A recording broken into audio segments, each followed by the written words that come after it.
Hello, Sycamore Trails families. It is Mrs. Cordina here to finish up chapter 1 and then read chapter 2 of The Boy Who Harnessed the Wind. Let's get started. If we were really hungry, we combined our money and headed to the Kenyaya stand, which was like a Malawian fast food restaurant. It was really just a vat of boiling grease over a fire, but that fried goat meat and potatoes they served were heavenly. The man tending the fire would grunt and say, "How much?" And we would answer, 5 kwacha, or however much money we had. 5 kwacha was less than $1 American. The man then turned around and cut a few chunks of meat from a goat hanging from a rail. He dropped the meat into the boiling oil, followed by a handful of sliced potatoes. When everything floated to the top, he served it on a wooden counter along with a pile of salt for dipping. "Your mother is a good cook," Gilbert told me once, "but not as good as this." Yeah. My parents wanted me home before dark, but that was my favorite part of the day anyway.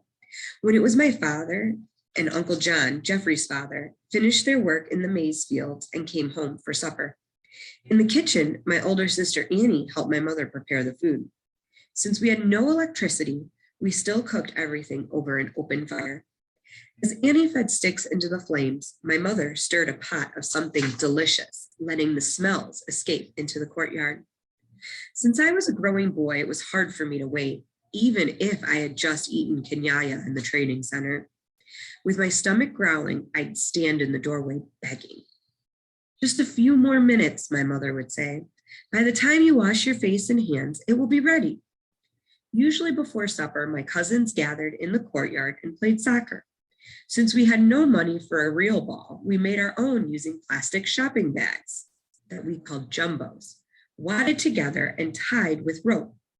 They didn't have the same kind of bounce as a real soccer ball, but they still allowed us to play. All across Africa, children used the same jumbo balls. If it was the rainy season when the mangoes were ripe, we filled our pails from the neighbors' trees and ate them for dessert. We bit into the juicy fruit and let the sweet syrup run down our fingers. If there wasn't any moonlight for playing soccer, my father gathered all the children, cousins and all, in the living room, lit a kerosene lamp, and told us folk tales. "Be still and hush up," he would say. "Now, have I told you the story about the leopard and the lion?" "Tell it again, Papa." Sometimes my father forgot the stories and made up new ones as he went along, creating new characters and outrageous endings. And while we love hearing these tales, the truth was that real life was sometimes difficult to distinguish from fantasy. During the times of the year when we planted and harvested our maize, 2 jobs that required lots of work, my father and Uncle John hired someone to help them. The most famous of these workers was Mr. Fury, a man of incredible power. In fact, whenever John and my father needed to clear a new field for planting, they didn't even bother with tractors. Instead, they sent Fury, who yanked entire trees out of the ground as if they were weeds. Everyone knew that Fury's secret was mango lamera, a kind of magic that delivered superhuman strength. Only the strongest wizards in Malawi could give you this potion, which came from a paste made from the bones of leopards and lions. To get the strength, the wizard cut your skin with special razor blades and rubbed the medicine into your blood. Once part of you, it never left. In fact, the magic only became stronger with time. Only the toughest men like Fury could live with it inside of them. Fury was so strong that no person or animal could beat him. Once while working in the fields, a deadly black mamba slithered over his foot and prepared to strike.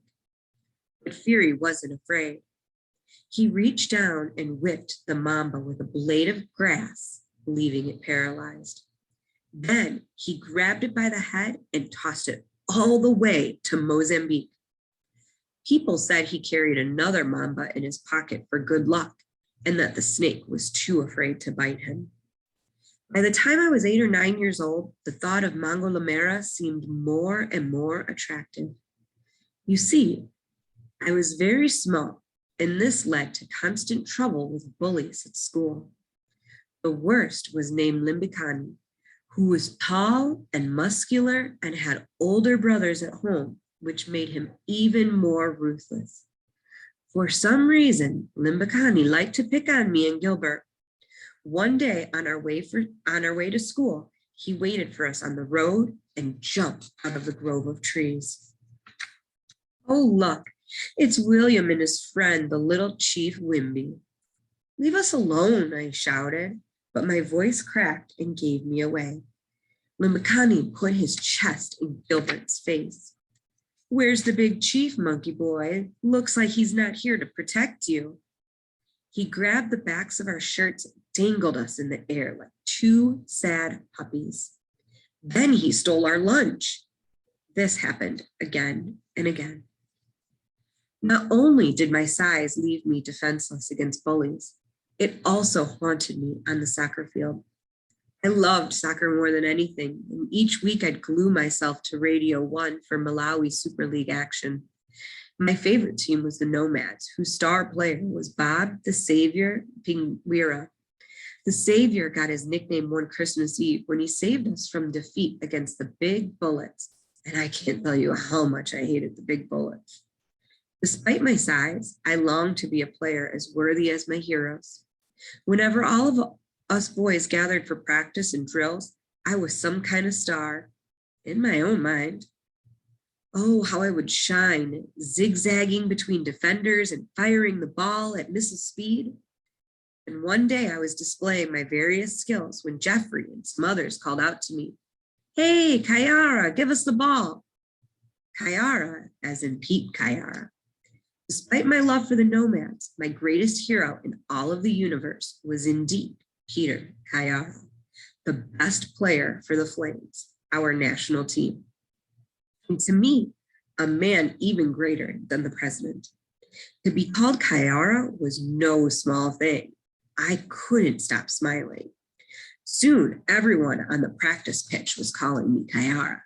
Even when I went to the training center, I was greeted with shouts and praise. "Hey, Kayara, I heard you play like a lion." But when it was time to pick the teams for competition, the captain somehow skipped over me. Thinking this was a serious mistake on their part, I pointed it out, only to be told to be sit on the bench. How could this be? Well, I thought the captains are clever fellows. Perhaps they're saving me from injury, keeping me as a secret weapon for the finals. This made me feel even more special. But while I sat on the sidelines, the other players ran past me and yelled, "Keep the bench warm, Kayara," or "Kayara, we'll be needing you soon as the Bolela." A Bolela was a ball fetcher. That's when I realized it had all been a joke. I was called Kayara not because of my ferocious skills, because I was a lousy player. The following summer, I decided to do something about it. Mr. Fury had a nephew named Shabani, who was always bragging about being a Singana who's possessed Mango Lamera. Gilbert and I suspected that he was full of hot air, but we were never sure. Shabani was small like me, yet he boasted like a man 3 times his size. This made us wonder.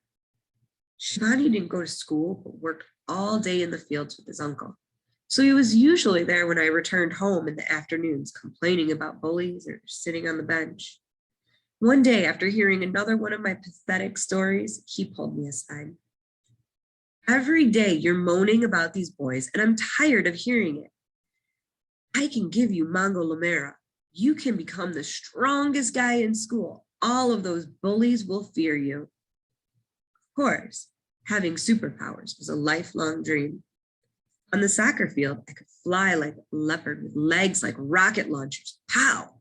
Reacting to my Mango Lamera bullies at school would wet their trousers with fright. My father had always warned me about playing with magic. But now, with Shabani standing there, smiling like a mongoose, I couldn't resist. Okay, I blurted, I'll take it. We'll do it in the blue gum forest, he said. Meet me there in 1 hour and bring 20 tambala. Tambala was like a penny in our Malawian money. An hour later, I arrived in the forest and waited in the shadows for Shabani, my heart beating fast. Shabani then appeared through the trees carrying a black bag that contained something heavy. Are you ready? He asked. Yeah, I'm ready. Then sit down. He took a seat on the soft red dirt and he opened his bag of wonders. From inside, he pulled out a tiny matchbox. In here are the blackened bones of lions and leopards, along with other roots and herbs. He fished out another package filled with strange dust, which he mixed with the ashes. These other materials are extremely rare, found only on the bottom of the ocean.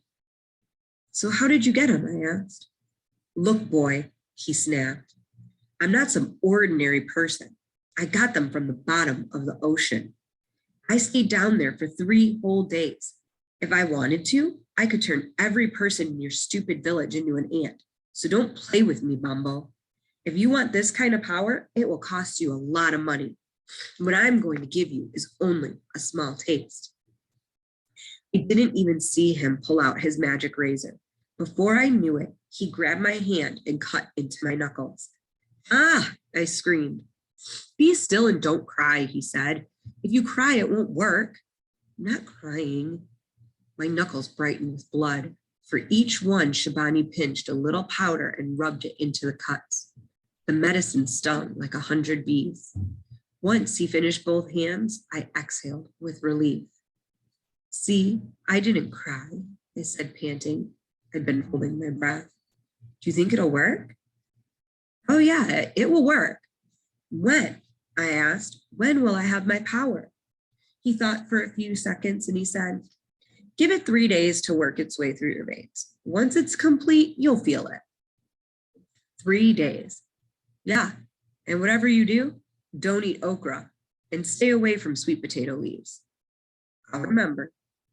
And lastly, he said, tell no one. I walked out of the forest rubbing my mangled knuckles. Although they hurt like mad, I had to admit they looked pretty tough. That evening, I hid in my room and spoke to no one.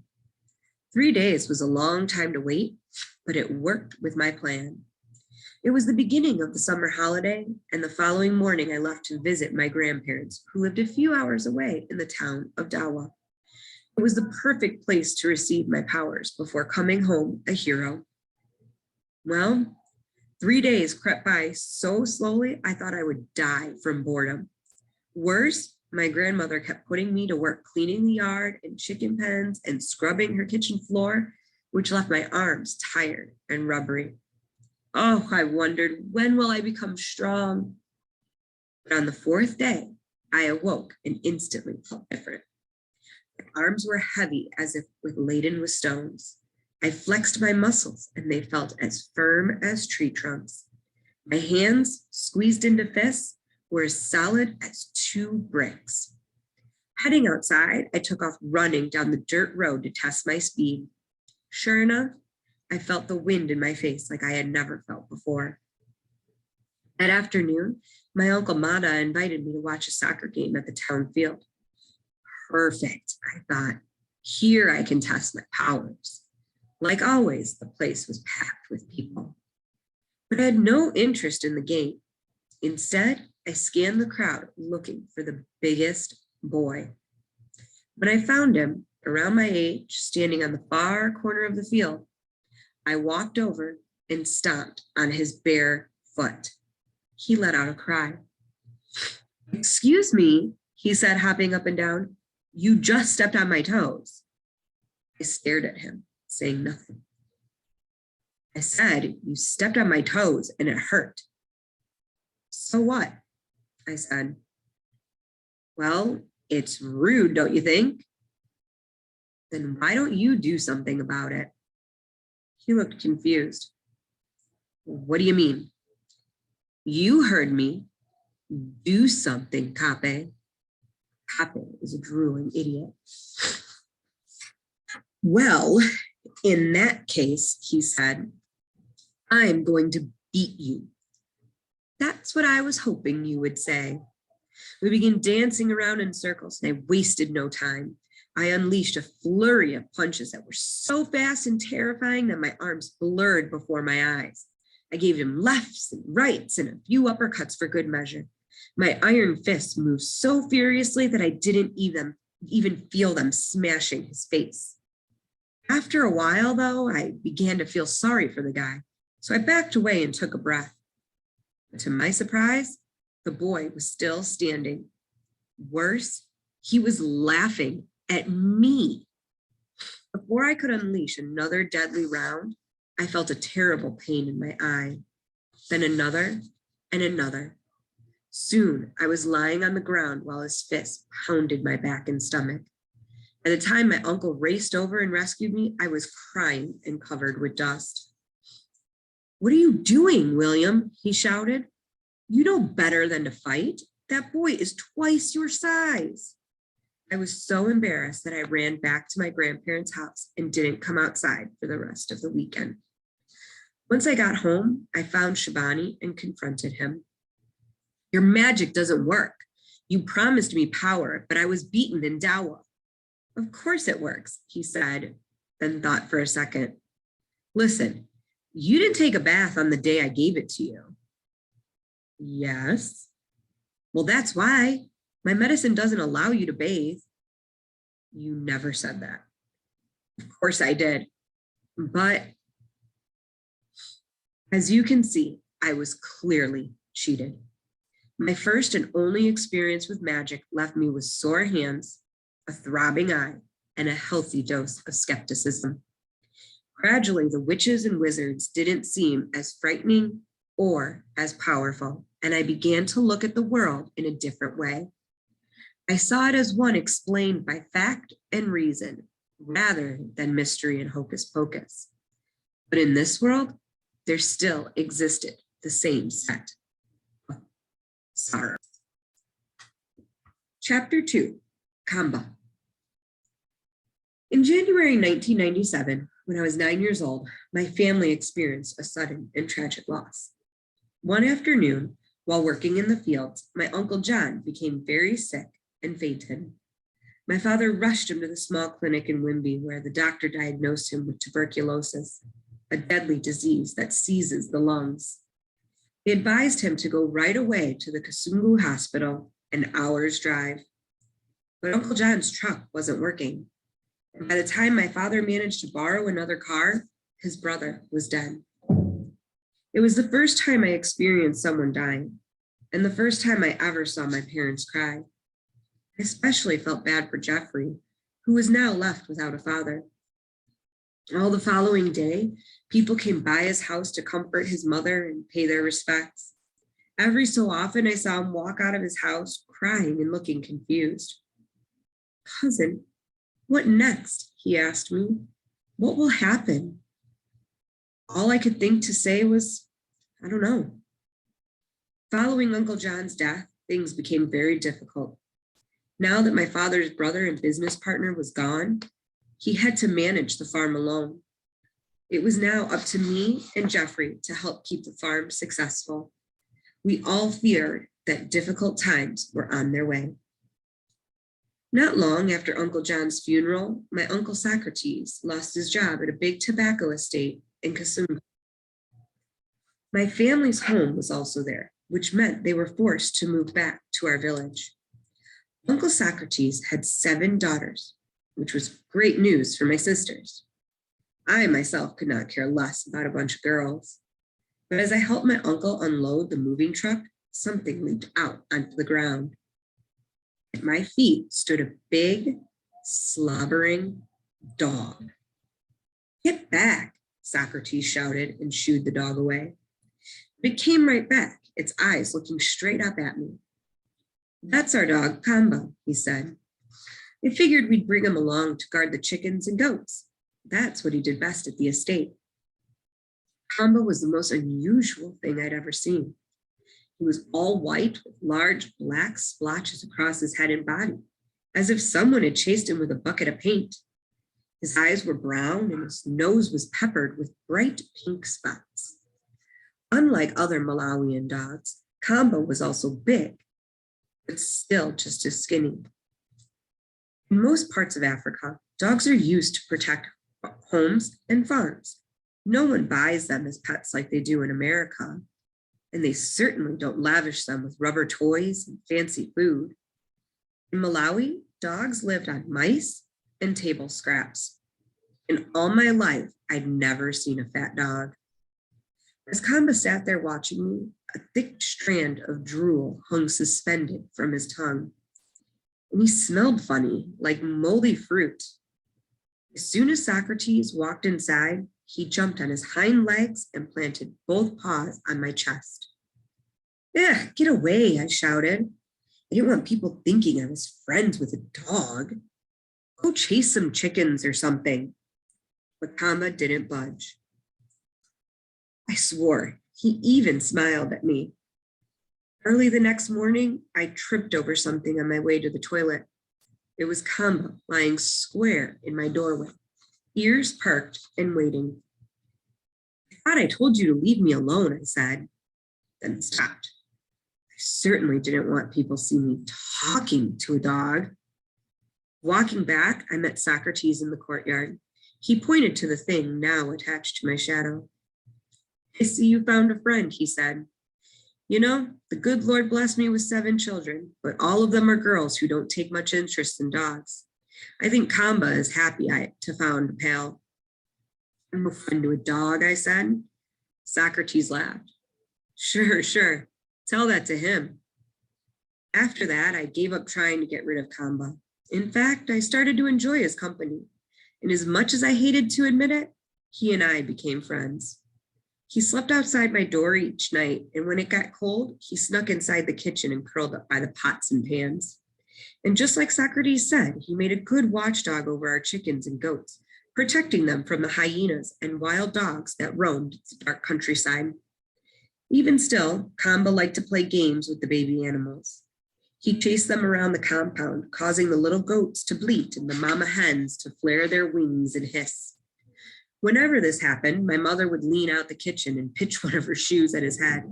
"Stop that, you crazy dog," she'd scream, and my sisters and I would laugh. Look who's talking to animals now. Aside from upsetting our livestock, Kamba's favorite thing to do was hunt. By this time, going hunting had replaced most of the childhood games I used to play at home, and Kamba provided the perfect partner. During the dry season, we hunted birds that drank from the dambo near my house. And in the rainy months, we followed them into the blue gum forest where we set our traps and waited in the thickets. This kind of hunting required patience and quiet. Kamba seemed to understand this naturally, as if he'd been hunting his whole life. One morning after the rains had stopped, Kamba and I headed to the forest to set our traps. As always, I kept my tools and trap-making materials inside a cloth sack that I tied to the end of my hoe. Inside were a rubber bicycle tube, a broken bicycle spoke, a short piece of wire that I clipped from my mother's clothesline, a handful of maize chaff, which we called gaga, and 4 heavy bricks. I also carried 2 knives that I crafted myself. The first was made from a thick piece of iron sheeting. After tracing a pattern in the metal, I'd taken a nail and poked holes all around the edges, then popped it out with a wrench. I sharpened it into a metal blade by rubbing it against flat stone. For my handle, I wrapped the bottom half with a plastic jumbo bags and melted them over the fire to make them hard. My second knife was a punching tool made from a sharpened nail, also equipped with a handle. I kept them both tucked inside the waistband of my trousers. We entered the forest just past the graveyard near Jeffrey's house, where the blue gums grew tall. In the distance, I could see a small mountain range called the Dawa Highlands that separated us from Lake Malawi, some 100 kilometers away. Dark clouds clung to the top of the green hills, threatening rain. "Let's hurry, Kamba. We don't want to get wet." We found a good spot off the main trail to set our trap, then got to work. The type of trap I used is called a chikwapu. To make it, I first cleared a small section of grass and vines with my hoe, until I could see the red dirt. Taking my knife, I cut 2 thick branches from a blue gum tree and whittled them to sharp points. Then I pushed them into the soft dirt and made sure they didn't move. I cut the bicycle tube in 2 strips and tied each piece to the ends of the steel clothesline wire, then tied the rubber strips to the poles. When finished, it resembled a giant slingshot. The bark from the casheri tree is papery and durable and makes a fine rope. I stripped several long sections and tied them together and made a rope about 15 feet long. I attached it to the steel wire in my slingshot and pulled the rubber as far as it would go, locking it between 2 bicycle spokes sticking out of the ground. This was my trigger. Once it was set, I stacked the 4 bricks directly behind the trap and sprinkled some gaga on the ground. Whenever the birds landed to eat the bait, I'd pull the trigger and release the rubber sling, slamming them into the bricks. "Let's hunt," I said. Kamba's ears perked up at the command, and he followed me into the trees. We hid behind a small bush and waited for our game. About 30 minutes later, a small flock of 4 birds swooped overhead and spotted the bait. I felt my pulse quicken as they turned and feathered down. I was about to pull the trigger when a 5th bird landed. He was giant, with a fat gray chest and yellow wings. "Come on," I thought, "just a little bit more to the right. That's it." The fat bird pushed his way into the group and began to feed. With all the birds now inside the trap, I jerked the rope. The whole flock disappeared into a cloud of feathers and dust. "Tonga!" I shouted. Kamba and I raced out to investigate. 4 birds lay dead against the bricks, while a 5th managed to get away. I picked them up and brushed away the dirt, their limp bodies still warm in my hands. I placed them in my pockets. "Now comes the fun part," I said. Kamba's tail was wagging like mad. "Let's go eat." Back at the house, I cleaned the birds and sprinkled the meat with a coat of salt. I then sharpened a blue gum sapling and ran it through the birds like a skewer. In the kitchen, I gathered a handful of sticks and built a small fire. Once my coals glowed red, I held the birds over the embers until each one was sizzling and brown. The delicious smell soon drew my sisters to the door, begging for a taste. My father had to intervene. "Leave those guys alone. The 2 hunters worked hard today. Now let them enjoy their prize." The forest birds were small and bony, each one just a mouthful of meat. But even still, they tasted delicious. Kamba didn't worry about the bones at all. He just swallowed his birds in one quick gulp and wagged his tail for more. I started laughing. "When it comes to hunting, you're very patient," I told him. "But when it's time to eat, that's another story."